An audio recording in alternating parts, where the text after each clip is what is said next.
Welcome to Cognitive Liberty. I'm your host, Clyde Lewis. This show is brought to you by TLBTV and the Liberty Beacon Project.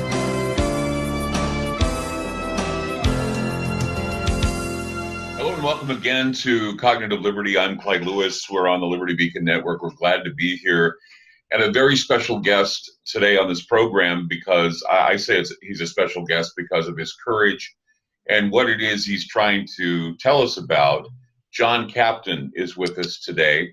And the story of John Captain and his girlfriend, Tiffany Jenks, is a harrowing story that many people who know of the mind control groups and organizations, the gang stalkers, and everyone who is involved with the manipulation of mind. And I've always talked about how cognitive liberty is very important.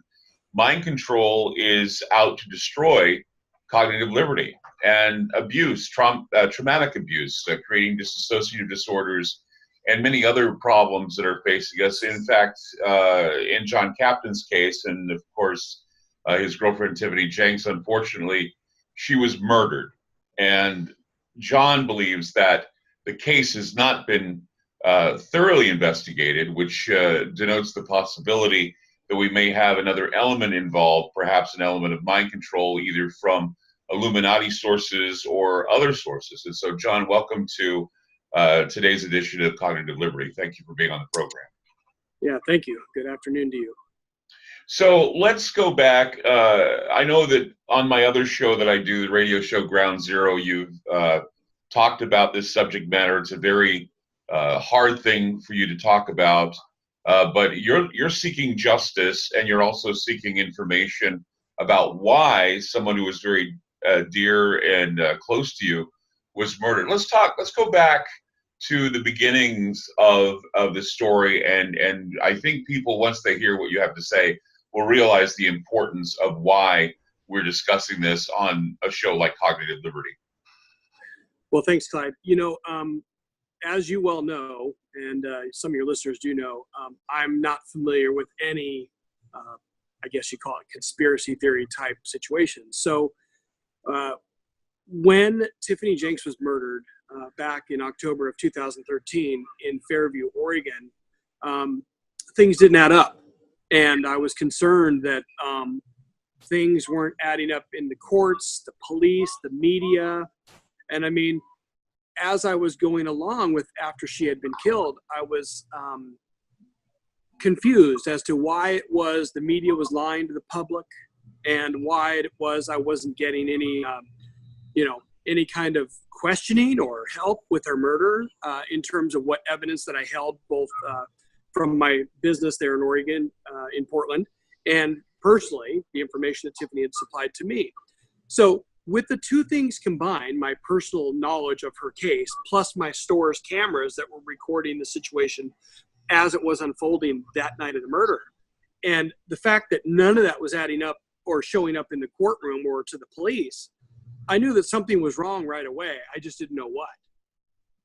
So one of the things that I find interesting about this case is a lot of it, both independently and from Tiffany herself, has been documented, mainly because of the fact that, of course, with your business, you've had cameras that focused on the business outside the business.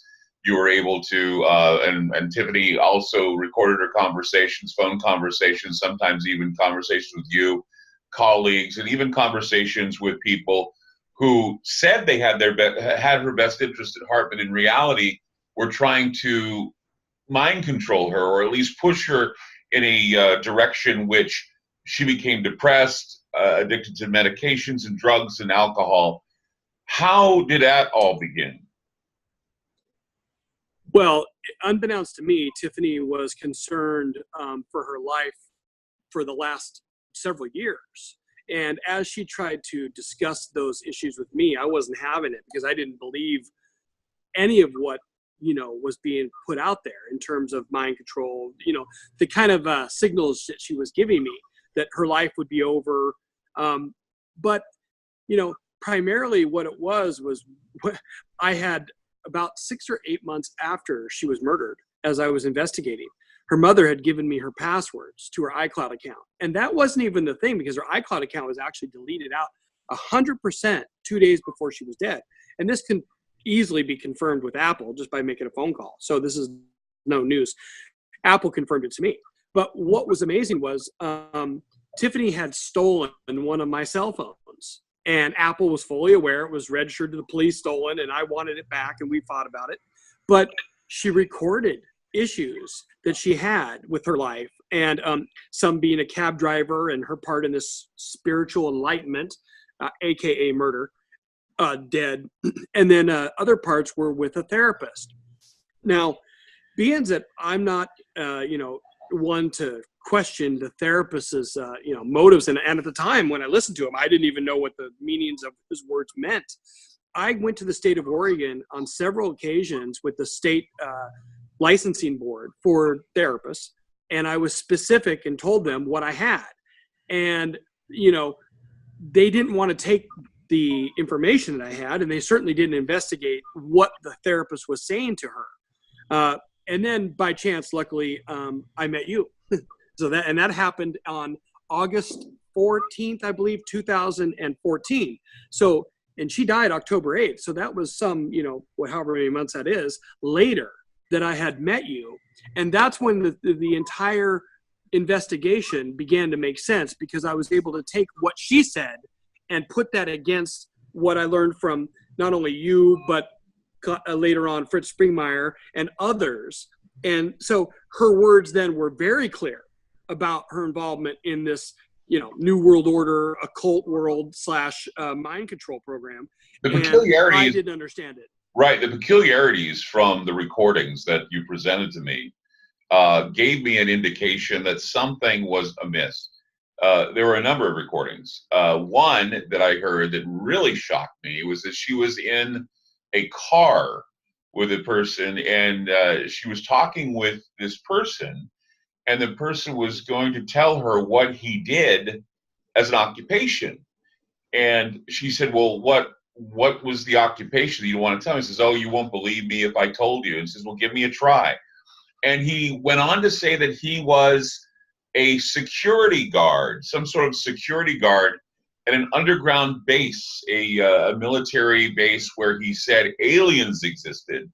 And I was like, this is a peculiar conversation to have with somebody.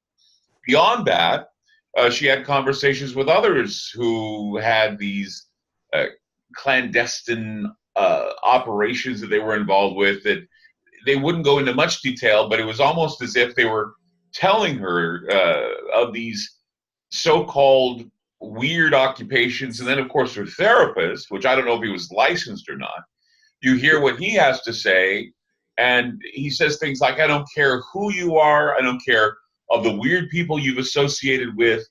All I know is that you need to get on the yellow brick road and get back into what it is. And he says, otherwise, you're going to die. And I'm listening. And be shot specifically. What's that? And be shot specifically. Yeah, and be shot. He specifically tells her, you'll be shot and killed. And I'm thinking to myself, all of these things, these acquaintances that have that have specious backgrounds, the therapist, I don't know if he's licensed or not, saying to her things like, you'll be killed. I don't care who you know. I don't care who you think you are. I don't even want to know what your background is. But you need to get back on the yellow brick road, which sounds very much like a handler's Oz factor type of programming. I mean, there are many different types of programming. There's monarch programming. There's trauma-based programming. There's a lot of it that is disguised as therapy, when in reality, these people eventually become handlers using trigger phrases and trigger words to keep them in line, or to trigger them into becoming, sleeper killers, or even sleepers that kill themselves. Sure. So, here we have, Tiffany, who is completely, I guess, manipulated under the influence of these different people that she associated with. Then, of course, it's even worse because she used alcohol and drugs. I can imagine that was such a stress on your relationship. How is it that you handled that? I mean, I'm sure there was a lot of stress, tension, and maybe even fighting going on in your relationship. Well, looking back, actually, it was only when she was triggered into drinking. And during the time in which we dated, I believe that was approximately 7 times where she actually lost it and went and got drunk and then ruined our relationship. But and each one of those I remember specifically. The one, Thanksgiving dinner where she threw it out in the street because I wouldn't pick her up and I was at the airport doing some work. And so there were these specific times, like right when she got out of jail. She was in jail for a month, and she got out of jail, went to go see her sister. Now, they made her walk from jail after she was in jail for a month, and not one family member went to go visit her in jail. Her mom told her to get over her rape while she was in jail after she dropped off some shoes there. And so they really wanted to break her down because she spent a month in jail in Burns, Oregon, and then walked from jail. She went to go see her sister, and I was on my way from Portland to Burns, Oregon to pick her up from jail, and she was triggered to drink again. And so each one of these specific situations, there was like 7 total. Tiffany was triggered into drinking, and but when Tiffany was sober, we never had a problem at all. 0. I mean, I took her to treatment twice. So this notion that I wanted her to be bad is pathetic.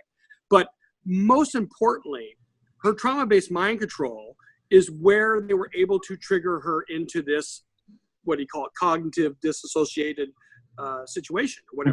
Would you say that this would be like, I mean, because they say that a lot of these manipulated and controlled individuals have something called alters, where they have absolutely 100% personalities where you 100%. don't even recognize who they are. How is that? How is the differentiation between the Tiffany you knew as calm and collected and got along to where you have these hostile arguments and fights that you had because her personality just altered and changed? Absolutely. And I mean, one step before I discuss that is the therapist. Tap, tap, tap. And people can listen to that on YouTube. Just go to Tiffany Jenks, tap, tap, tap. But he taps a pen on the table, if you remember, and her alter changes to a baby. Another interesting point that should be made is after she died, we got the police report from the killer, who claims Tiffany over and over said her name was David. Now, according to Miles Johnson and Christina Joanne Hart, which are both people that know about mind control programs, which I've met with them extensively, both of them claim that a male person is put into them as a trigger. As you said there a minute ago, you said what kind of alters did she have? She had a male named David that went to her deathbed, and the shooter in his reports to the police said she kept saying her name was David. And so I thought that was very odd until I gave copies of the police report recently when I was at the annual cult convention in Bordeaux, France. And they said, yes, mind control victims have alters that are males, especially when they go to die. They have to be macho about it.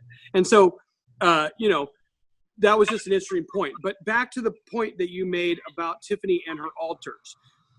Tiffany, for an example, when we were talking one time, she said, I remember everything I say. And I said, no, you don't remember. When you're screaming and yelling at me, you do not remember a word.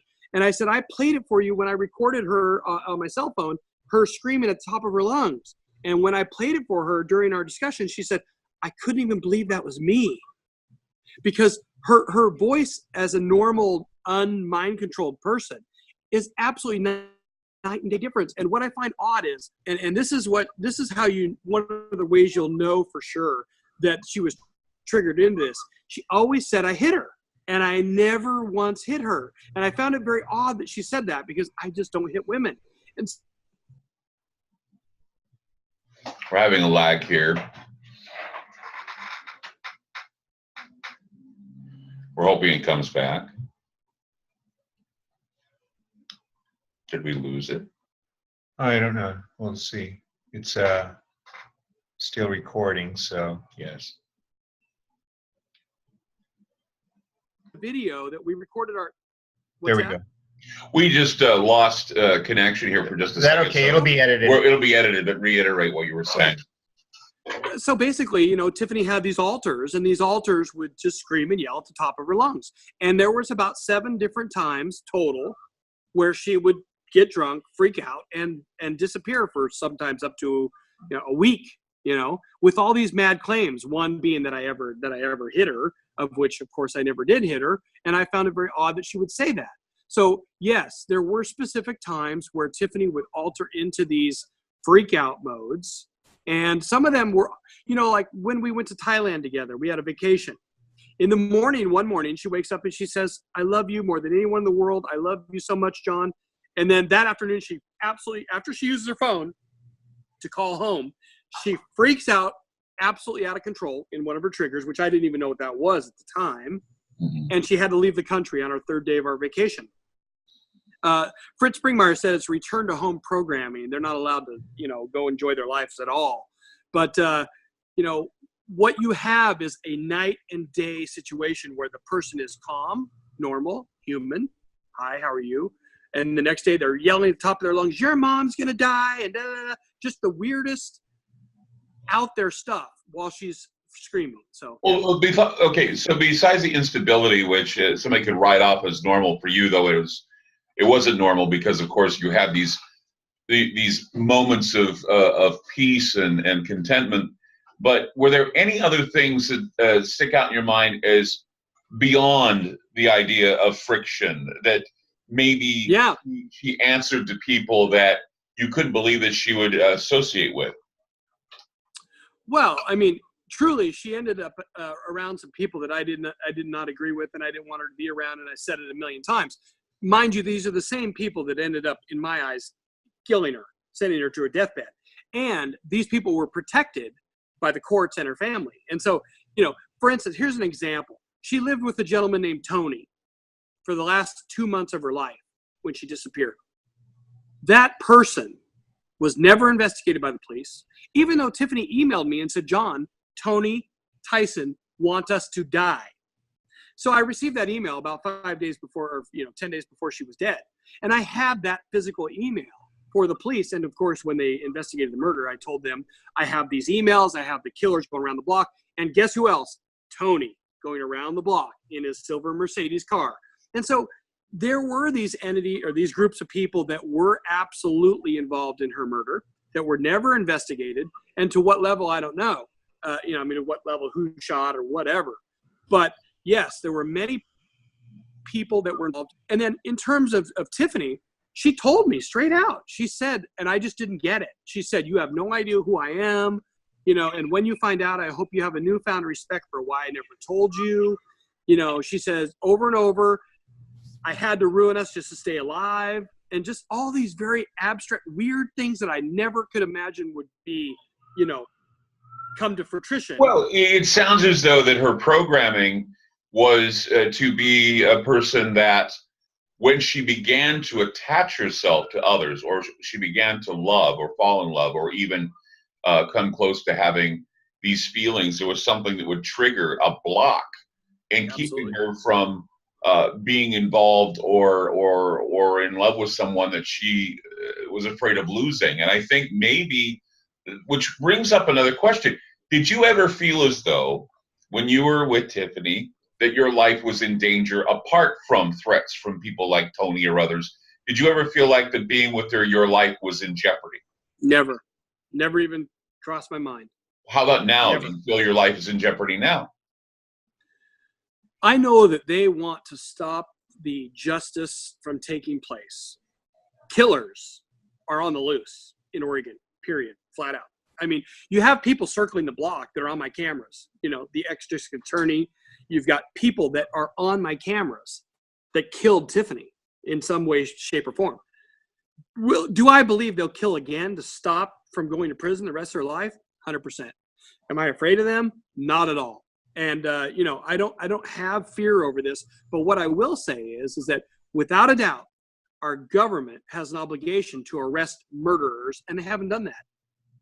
But we're looking at an organized group, Machiavellian group, if anything else, that hide in the shadows. They're deeply rooted in secret societies. They're deeply rooted in hit squads. And why do you think that Tiffany would be a target of this type of manipulation, maybe a hired hit squad that may have come in and, because the circumstances with her murder are murky and strange, to say the least. She meets with somebody or a group of people that she barely knows, and they take her for a drive out to a park that's out in the middle of nowhere. And then, according to the killer, she started becoming unstable and saying, "Aren't you going to kill me or kill me now?"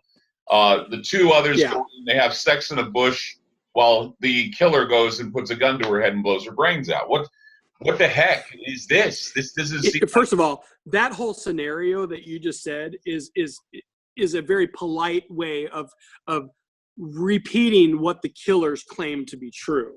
Okay. What we do know for sure is that they promised Tiffany they were taking her to her hotel room. What we do know for sure is Tiffany knew Joshua Robinette, her killer. What we do know for sure is at 1:43 a.m., she had just got done finished telling the bartender her life was over. Prior to that, 2 hours before, she told me she was going to die. So now you have two people that know she's going to die, but the police didn't tell that to the courts at all. Zero. So how can that possibly be? Why? Premeditated or not? So you have Tiffany at 2:11 a.m. leaving the bar with her killers. 2:30, she's dead. So how mad would you have to get? How unhinged would you have to be, no matter what any girl told you? And by the way, they had a gun that they took off the serial numbers from that day, but they were going to sell it to the guy. So why would they have done that? And the shooter, who got set up on this whole murder as well, said, "I never paid for the gun until after I killed her." So he bought the gun on a promissory note?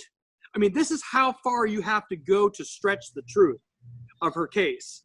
So they shoot Tiffany, and two of the people in the killing, Michelle and Josh, they didn't even hear the gun go off. But we know based on the .357 gun that they used, they'd have to run for 3 miles. But they could hear Tiffany and the shooter arguing, right? How's it possible they didn't hear the gun? And this is the kind of stuff that the Fairview Police Department has tried to offer up as evidence about her case. But you've never heard audio from any of the three killers in their depositions, which they won't give us the FOIA request, the Information Act request, fulfill that. So you have the Michelle and Josh who were deposed by the police or investigated. None of the audio has ever been released for that. None of the audio for the shooter, and none of the video from the bar, and none of the video from the hotel that night where they left, where the shooters stayed. The reason why they will not release the video from the bar where Tiffany was murdered is because they know it will match the exact outfits of the people walking by my store with striped shirts on, walking with people who have never been questioned in this murder, have never been arrested in this murder, and that would equal a total of about 6 people. If you have people who are involved in a murder on the streets of Portland, and they're above the law at this point, of course they'll kill again. Why wouldn't they? They've never gotten any kind of questioning by any police of any, anybody. So what you're implying or what you're saying is fact is that there was a conspiracy to kill her, and that that's my only point. That they arrested were not the killers. They were just they were involved, but they weren't the ones who pulled the trigger. And I'm not a legal scholar, but I will say this. Anybody involved in a murder before it happens is involved in the murder. Now, the family, and they all try to say, well, it's over, let the killer go to jail, and that's it. No, the people who killed Tiffany and set her up to die have never been brought to justice. Never. For murder. Never. And so an example would be Joshua. Joshua knew Tiffany's father. She recorded Josh talking about buying a gun days before she was shot with the gun. And I know for sure that's the Josh because 2 people have confirmed that's the Josh that's in jail. And in fact, recently I had one of a cellmate of his contact me and say that he was delivering cocaine, Burns, Oregon, Joshua Robinette, the killer, and that they were in trouble for that in the past. So, the idea that Joshua Robinette that got arrested for Tiffany's murder is not the Joshua that's in my recording is 100% not true because 2 people have already confirmed it is. And the same thing when we talk about this therapist that gave her that talked to her about being shot. Don't tell anybody who you are. He says his address in the recordings. Tiffany says, Jonathan, where's your address? And he says, 1130 Southwest Morrison. So there's no question that this is the person. If you just type in his address, there he is, Jonathan K. Wiedemann, the therapist of Tiffany Jenks. Now, did he break the law? That's not for me to decide.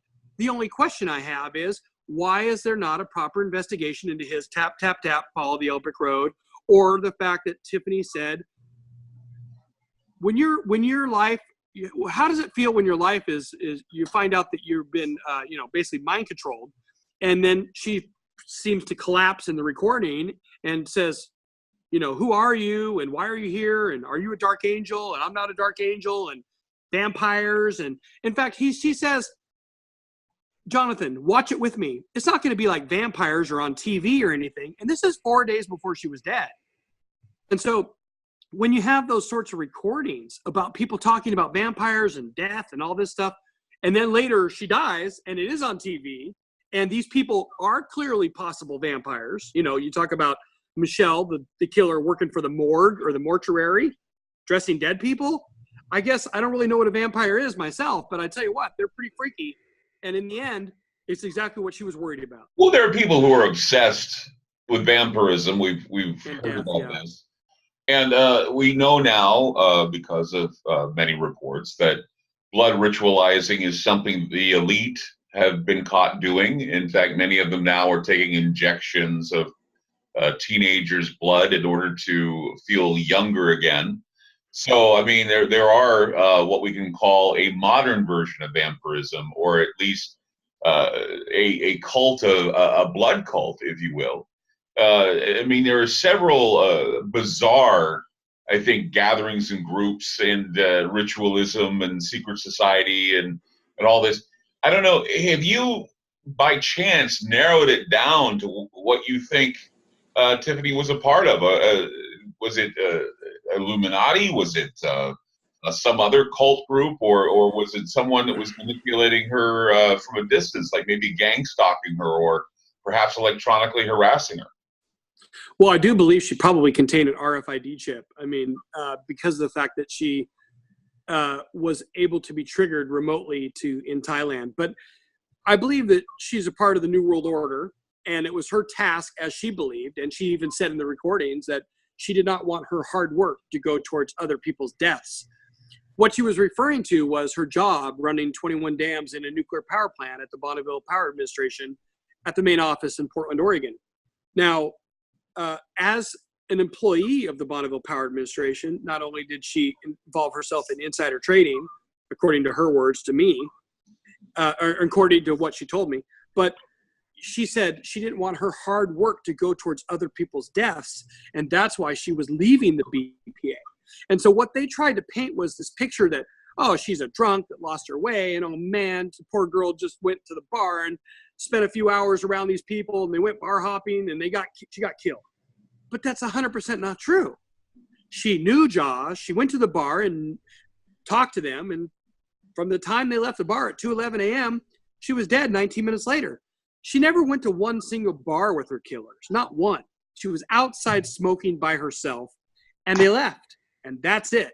And so when you take the official report, I could see where the public might be a little bit weary to jump on board with the concept of Tiffany's murder being such. But you can't even believe the original story. It's so preposterous that this girl would just show up there. They had a gun. They took off the serial numbers, and these people were going to get married. And then they, it was just crazy, the story that the police said, and it was all a lie. Okay. And by the way, it took the police, even though they had the names of the killers right away, it took the police 11 days to arrest the killers. That should be concerning for the public as well. How can you have killers for 11 days when the police knew who they were? They had scanned their ID. Now, they said they did deductive reasoning to determine that Tiffany left with them. Right. Here's the deductive reasoning. You ready? Tiffany left the bar at 2:11, and two people in their homes heard the gun go off at 2:30. So they deducted that because she left the bar at 2:11 and she was dead at 2:30, which was 19 minutes later, just maybe they had something to do with the murder. So that's the detective work that they did on the Tiffany Jenks murder case.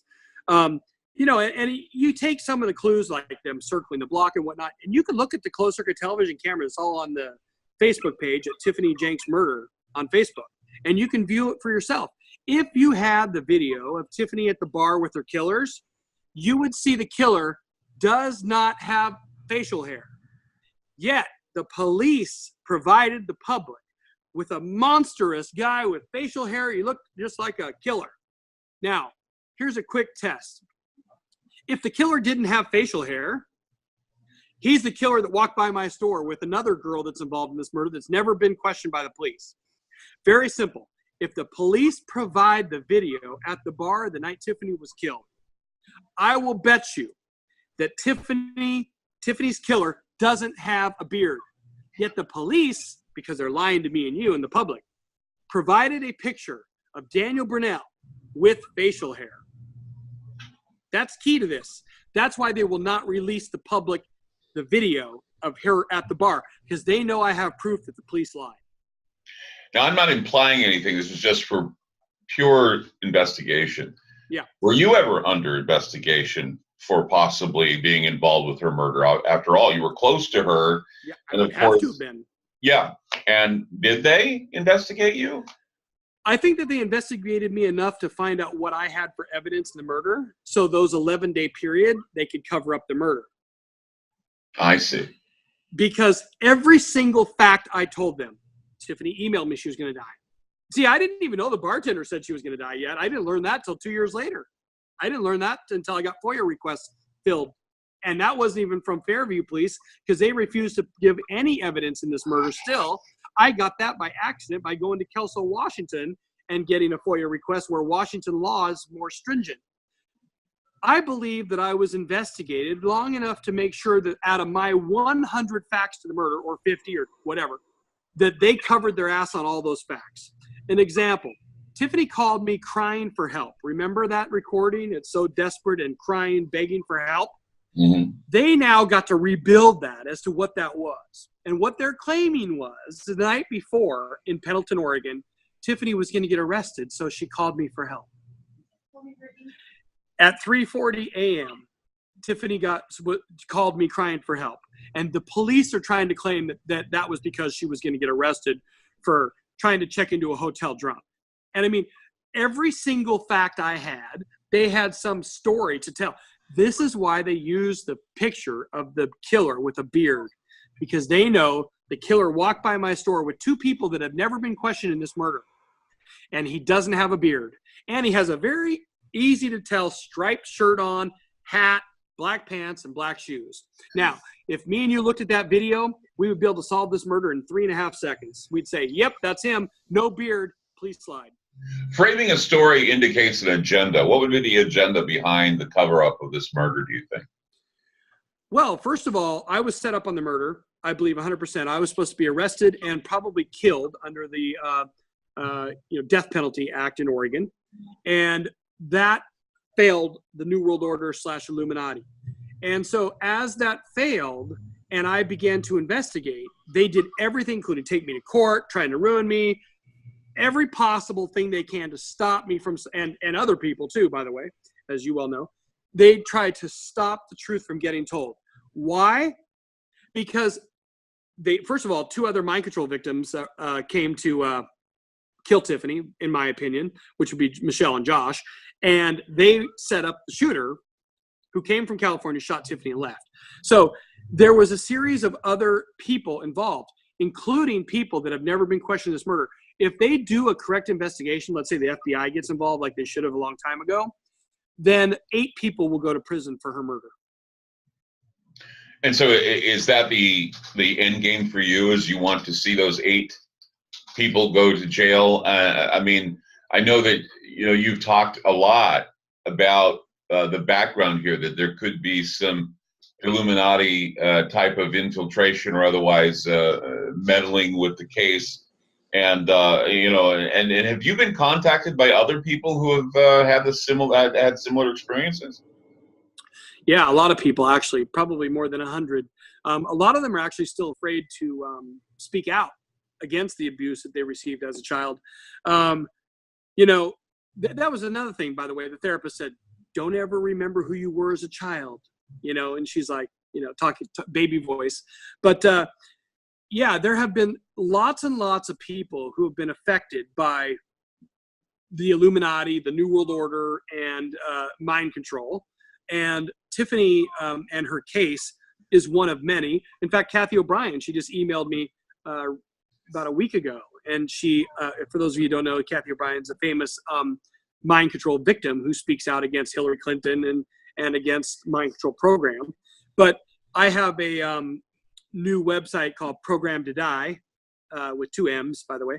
And it's just a list of mind control victims, the people that have been affected by mind control. And, you know, Elisa E, whatever her name is, both of those. Yeah. And so there are lots of different people who have been affected by this. And the key to this is just connecting the dots. It's really simple. Do you think Tiffany just wandered as a scientist, got drunk, and met these people randomly? 19 minutes later, they became so unhinged that they shot her in the head. And then the police lied, the media lied. And by the way, she ran the dams for America on the Columbia River. And she tried to claim that it was because a lot of people were going to die. She didn't want to work there anymore. So if you take all the dots and put them together, you have one hell of a story if you want to believe their family story, or you want to believe the police narrative, or you want to believe the court's narrative. I mean, in addition to that, the killers got out in 13 months, 2 of them, with a $200 fine each. So if you think people who brought the gun, drove the car, knew Tiffany before, because his name Josh in the recording, if you think that they deserve 13 months for murder, don't go trying to ramble on about NRA and gun control and everything else, because you have a killer that brought a gun and killed Tiffany, and they got 13 months. And to me, that's unacceptable. Wasn't there money that was obtained? They brought him in specifically for this meeting, and did they pay him money, or wasn't there, like, it seemed like there was a contract where there was money exchanged, and then she was killed? Is this like a contract killing? Well, I have no way to know the details because, of course, nobody's talking and nobody's helping me. But bottom line is, when in terms of the killer himself, Daniel Brunell, who's serving a 13-year sentence in prison, he did get paid, and he had money when he was arrested, and he says he was set up too. Now, one of his cellmates emailed me about 6 months to a year ago and said that Daniel Brunell told him that that it was a hit, that he was hired to hit. And so I have that email. In addition to that, I've had people email me about Michelle, which is Tiffany's co-killer, and different people at different times. In fact, Michelle, her cousin, I believe, emailed me and told her she's part of the women's cult, which is what I forgot the name, Star or something or another. You mean a Masonic group? Yeah, exactly. That Michelle was. Eastern Star? Exactly, yeah, Eastern Star, that's right. And that they were part of that, members of that. But they would have to be, because nobody else can kill or take part in a murder, drive Tiffany to go die, and get away with a 13-month sentence. And so you asked me what my goal is. My goal is to make sure that the courts have a legal proceeding where the truth is told. If you don't tell that the bartender said she was going to die, and you don't tell that she told me she was going to die, and she emailed me she was going to die, and she texted me she was going to die, and then you have a court case and none of that's told as a minimum, then I have a problem with that. And that's okay. I have a legal right to get justice. She always said, though, that didn't she always have this idea that she was going to die? And did it seem like a cry wolf thing until she finally did die? Is that why there was no response? No, she never told me she was going to die ever before. And it was the night she died. She emailed me and texted me. All this was within about a 2-week or 10-day, 5-day period before she died. I blew it off as, you're crazy or you're drunk. Now, in hindsight, I was 100% wrong. I didn't know. And that's horrible for me, and that's horrible that it happened. But Tiffany did tell me, and that's all that matters. And the courts did not tell that. And if indeed she knew she was going to die, and she told her therapist, she told, and he has legal obligation to inform the police, not me. I had no legal obligation. She told me that night. Other than that, she texted me and she emailed me. But in terms of, you know, the information that I had gotten from her, she never cried wolf and she never said any of that. She said, when I do something, I do it right. But see, she was going into altered states, right? Mm-hmm. For 60 days prior to her murder, she was gone completely from my life, as if they were getting her ready for some spiritual enlightenment. And that coincides with the recordings that I got from Tiffany's phone. Well, she had my phone, but it was saved in the application audio note. And when I got those recordings, her cab driver was talking about dying in New York and ending up in Portland, Oregon. And just go to Tiffany Jenks and cab, the word cab, and it'll come up. And mysteriously enough, this same cab driver ended up at your doorstep. So that's kind of weird. You know, I mean, the connection between from her saying she's going to die and him talking about spiritual enlightenment type things. And he was the one like Red Ice Radio and aliens and all that. And Tiffany, and he told Tiffany that he died and woke up in another city out of a coffin. And so I think that there's a little more to this vampiric crap that people are, you know, that Tiffany and them talked about, but it's way over my head in terms of that. Well, and what you were talking about was similar to, there's a plot to a television show. You were telling this before the show even made it to Netflix. It's called The OA, where this man was basically killing and resurrecting people from the dead. He would kill them temporarily, and then he would basically register their brainwaves to see if they were going to the other side, and then he would bring them back to see if this was done. And the death and resurrection idea was also talked about with the Max Spears case, where his girlfriend could not believe that he had died because of the fact, Sarah did not believe he died because he had always said that many times, I've died and I've resurrected. I've died and I've resurrected. They've killed me so many times. And I've come Tiffany back. died too. And so and to hear Tiffany, you know, talk about the same thing, saying, "Well, I'm working, or I'm surrounded by these vampires, or whatever they are, that are able to, you know, die and raise the dead, and die and raise the dead." And she felt as though, I think, that she had been, you know, manipulated in that way. And I shake my head and I'm thinking, this is something that, you know, sounds like it's directly taken from the plot of The OA, which is a show on Netflix. And this story, though, about this whole death and resurrection thing, and the idea of what Max Spears had talked about before he was found lying in a pool of black goo, say that he was onto this cult that was able to do some vampiric cult where the elite were doing this, and they were basically dying, coming back, or even being replaced by someone else.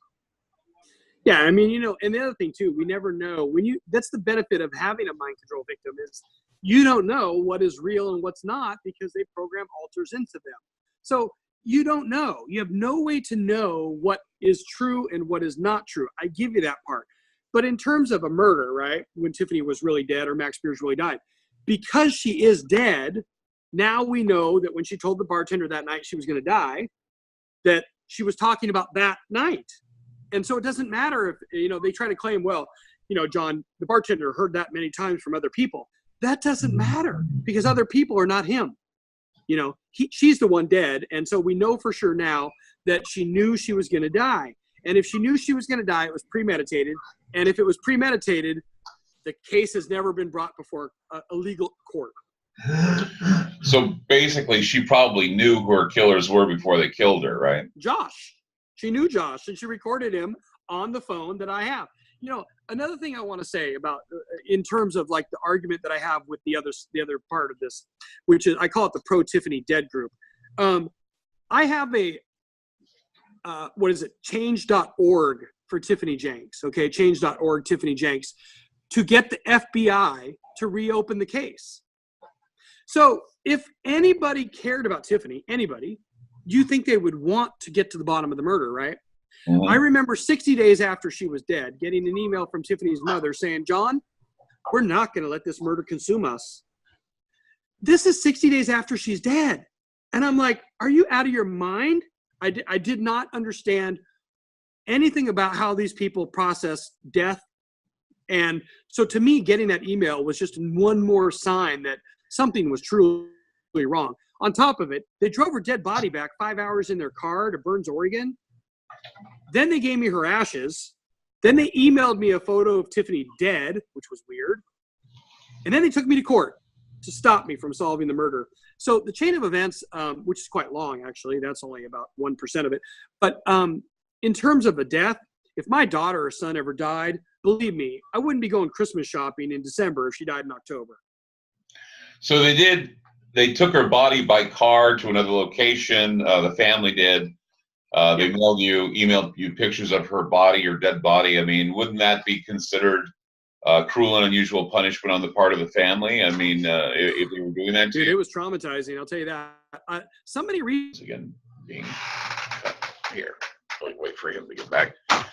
Have any voodoo magic or any, any vampire, any mind control. It's breaking up a little bit here. You may want to go back to what you were saying earlier. Say that again? I said we were breaking up here. Go back to what you're talking about, the voodoo mind control sentence. Yeah, so basically what I'm trying to say is that as far as traumatizing, yeah, I think that was the... It's breaking up again. It's on John, I'm sorry. It's on in it. We're having a bad connection here. Sorry. We'll edit this, but we'll have to get back to... stuff was happening in terms of trying to make me sad. The court proceedings, they were lying to the courts. I don't think it's normal to drive a dead body back 5 hours in their car. And all I could tell them was, I'm really sorry you did that. I don't get it. There's no amount of money that would ever make me drive my mother or father 5 hours dead. No. I know that sounds a little unusual and a number of things. And they cremated the body, gave you the ashes. What was the purpose in that? I mean, if they were so dead set against you, wanting to find out about her case, I mean, the family obviously is offended by what you're trying to do. Am I correct? Oh, well, yeah, but you got to go step by step. For the first 6 months, they were, John, we support you. We know you want the best for Tiffany. We know you loved her. We know that the police are doing the best they can. Just wait. The courts will take care of this. The courts, the police, don't worry. When that didn't work, and I kept telling them, you guys are lying to me. I asked for her bank record so we could find out these ATM charges, right? Because she paid her therapist 5 days before she was dead, and it would say what his name is on that record. And then if that's the therapist that at 1130 Southwest Morrison, then maybe we should investigate how he knew she was going to die and how she knew that it was going to be vampires and maybe on TV. And so they were nice. And then I started saying, you guys are lying. You're flat out lying. And then they said, no, we're not. And then they took me to court. And so it was, that was about the time when I got the recordings, right? Because they were appeasing me with giving me the passwords to her iCloud, which was her middle nickname, Tiffany, and her high school favorite 6th grade school teacher, Chuck Steves. So these passwords I didn't have. They emailed them to me. Her mother did. But then she lies to the judge and says I hacked into her accounts. No, you gave me the passwords. And as soon as I got in, I forwarded you what the information was there because we were all investigating a murder together until I had facts that proved they were lying. And then they didn't want anything to do with me. And then when I found out that there was the therapist that clearly was involved in this to some level, not necessarily in the murder, but in her demise, they didn't want to talk about him. They wanted to say it was a fake guru. So you had a situation where I had emails, text, and video from the bar that night. Everybody saying she was going to die, and nobody wanted to talk about any of those things. They all wanted to lie and say she died randomly. In fact, they kept telling me over she died randomly. I said, no, that's a lie. I wanted to, and I know we're getting ready to wrap up, but I wanted to bring up something that I'm aware of. I don't know if you're aware of it, but there happens to be someone on the internet that is actually taken the name of one of the shows I did with you, Stolen Life, if you remember that name of the title, Stolen Life, the Tiffany Jenks story. They've taken that title and they've actually used it against you, and somehow they've got their hands on recordings of you two fighting. basically trying to make you out to be a monster. And when I listen to those tapes, I was listening to those tapes, and even though, you know, whenever a couple fights, it sounds incriminating as hell. I mean, I know when I have fights with my wife, or when somebody has a fight with their wife, nothing sounds good. It always sounds like, you know, everybody will make their judgments on who they think is at fault for the fight when they're not even involved with it. What is your reaction now to these recordings? I don't know who the person is that has them, but they claim that they're getting them from some informant of you two fighting, basically saying that you're a monster. How do you defend this? Well, real simple. Bottom line is this: they don't want to solve the murder, and they have an agenda. I have an agenda to solve the murder. For 3 years and 3 months, not a peep from anybody, until I went on to Facebook and spent $50,000 fighting for Tiffany's justice. Now, all of a sudden, magically, John's a monster. Okay, I'll be the monster, but wait 1 second here. You want to get away with murder. So let's draw the parallel. Let's talk about the narrative here. You want to get away with murder, and I want to solve a murder. What's the only thing standing in the way of 8 people going to prison for murder? Me. Now, of course, I could be the bomber, I could be the pedophile, I could be the bank robber, I could be the business owner that has prostitutes, I could be the worst guy in the world. As long as we don't talk about the murder, that's all they need to do. And so it doesn't bother me one bit. I don't care at all. Let's say I was the worst boyfriend she ever had and I called her the C word all the time. They want to get away with murder. And so when you shoot a girl in the head, shoot Tiffany in the head, if I was really bad to her, I think I would have even more of an obligation to get her justice. But you don't see her family. I get the feeling that the purpose of releasing these tapes of you two fighting would be a way to frame you. And I'm thinking to myself, why all of a sudden are these tapes being released? And these tapes are being released by some unnamed informant. And I'm thinking, okay, well, if this person is so into making you out to be this monster, why don't they just use their real name? Why don't they just, I mean, if they have a case against you, John, if they have a case against you, then why don't they come forward and use their real name and say, I'm the one who has these tapes. I'm the one that's releasing these tapes of Tiffany and John fighting, which would create, well, this is how this man was to her. Well, from what I've heard of the tapes, you're both fighting, and you're both equally bad to each other in the fight. And that's how what happens in a fight between couples who love each other.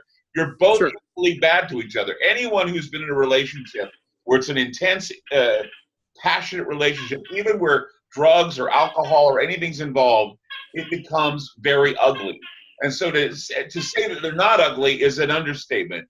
But to say that implicates you in something like murder when you're out trying to, open the case up and say there's more to this than meets the eye, I think it's really suspicious that this has happened now since you've been putting forth money and interest in trying to solve the case. And as you say, who are these people that are releasing these tapes? Where do they get them? And that's what makes this story so amazingly bizarre, is such the documentation on your end, but then the anti-documentation on those on the other end that want to see you fail in your investigation. You remember that question, just go ahead and answer it as I will. It was very detailed. Go ahead. Okay, so in terms of the recordings that magically popped up, there is a girl named Amber that is walking by my store with the killer. This girl and Tiffany did not like each other. She is walking by my store with the killer. 2 months, or I guess it was about 2 months prior to Tiffany's death. We're losing the audio now. We've lost the audio now. Hold on a second. I'm sorry. This is so, I can't believe they're interrupting us while I want to get this perfect ending. Oh, that was good. There you go. Your audio's back. Go ahead. Okay. So in terms of these recordings that have popped up for Tiffany's murder, again, me and her fighting. Approximately 2 months before Tiffany's death, a girl named Amber had stolen my mother's iPad that contained not only my mother's whole life before she died, but me and Tiffany's life as well. On this iPad, she stole the iPad. I reported it to the Portland police, and I didn't learn until Tiffany told me that she stole it. Tiffany knew she stole it. I did not learn about this until, going back and reading some of the texts that I received, but I never confirmed it until I contacted Apple, working on the Tiffany Jenks murder, trying to gain the evidence in her murder. But Apple confirmed to me that Amber had stolen the iPad of my mother's. And Portland police were called. They went to her house twice. I never got it back. But Apple confirmed because she registered the iPad in her own name after she stole it. This same person, Amber, is walking by my store hours before Tiffany is killed with Daniel Brunell, the killer, without a beard. Okay? Now, why wouldn't Amber help Tiffany's family or the whatever group you want to, I call it the pro-Tiffany dead group because they clearly don't want to help the murder case. But this one that you're claiming has these recordings, right? And they're creating this anti-John group. Why wouldn't they have Amber, who helped walk by the store with the killer, give recordings off of my mother's and my iPad that I reported to the Portland police? You're familiar with revenge porn, right? Mm-hmm. How does revenge porn compare to murder revenge porn? What they're really trying to do, Clyde, is say, John, if you don't shut up, we're going to produce evidence that you had sex with a girl, or you yelled at Tiffany, or you this.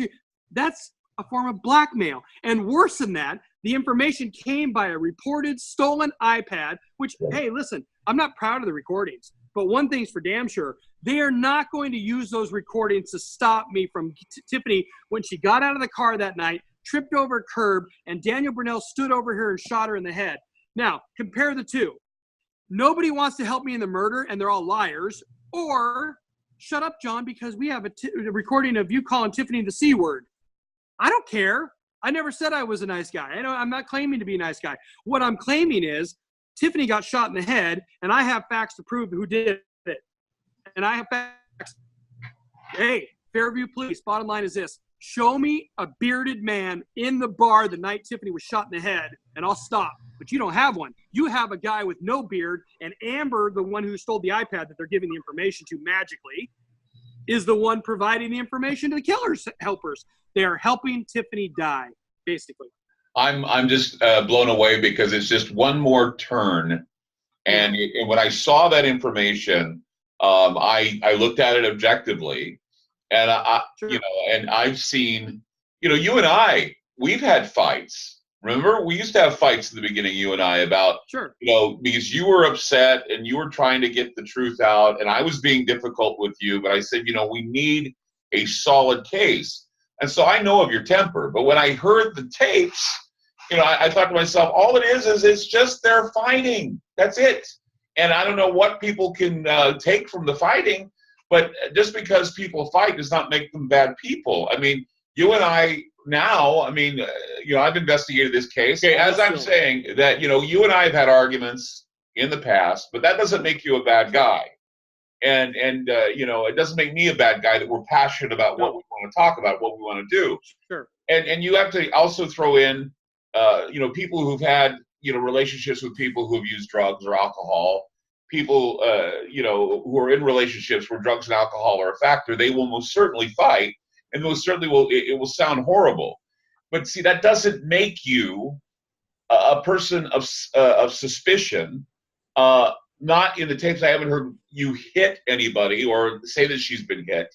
And so, the idea of fighting is not a case that you didn't love Tiffany, in my opinion. I just wanted to say that, your story obviously is important, and I think more people need to be aware of it. I think that there needs to be more investigation.